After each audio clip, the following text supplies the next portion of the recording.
खसुची पादद बढ़ुची शीत असह्य हेलानी जाड़ कलाहांडी कटक कंधमालू केन्दुझर हठात माड़ी आसीथिबा थंडारी थरुछि सारा राज्य 4 डिग्री को खसी आसिलानी पादद किछि स्थान दे तो तुषारपात हेलानी आहुरी 24 घंटा जाए शीत लहरी जारी रहिबो बोली पूर्वानुमान करिछि पाणीपाग विभाग। तेबे आसंता काली परठारु तापमात्रा 3 ରୁ 5 डिग्री वृद्धि हेबार संभावना रहिछि।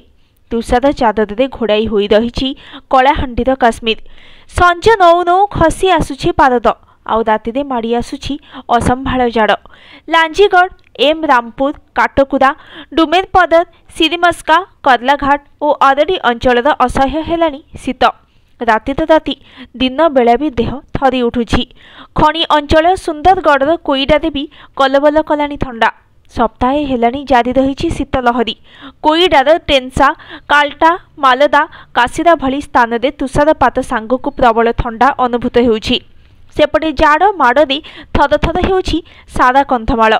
बाघुआ शीतरे डहल विकल हेलेनी लोके। पादद 4 डिग्री छुईलानी। पहाड़िया अंचल शीतर प्रकोप सांगकु घन कुहुड़ी लगी रहुछि। दिन 10टा जाए किछि देखा जाउनी। आहुरी 24 घंटा थराइब जाड़ कलबल करिब शीत। आसंता काली जाए झारसुगुड़ा अनुगुल जगतसिंहपुर और सुंदरगढ़ को कोल्ड वेव अलर्ट जारी करिछि पाणीपाग विभाग। एथि सहित 2 दिन जाए घन कुहुड़ी नै मध्य चेतावनी दिया जाइछि।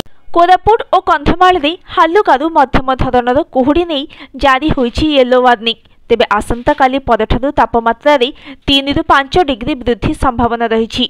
सेपटे दक्षिण अंडमान सागर और बंगोपसागर रे सक्रिय रहिछि लघुचाप। जदिओ ओडिशा उपरे एहार सीधा सड़क प्रभाव नहीं, तेबे एहार प्रभाव रे आसंता काली ठारु राज्य रे विभिन्न स्थान रे मेघुआ पाग सहित वर्षा संभावना रहिछि। आसंता काली गजपति और गंजाम रे हालुका वर्षा होई पारे। सेहीपरि 18 रे गजपति गंजाम पुरी एवं 19 रे 9टी जिल्ला रे हालुका रे मध्यम धरणर वर्षा संभावना रहिछि। Bureau report news today.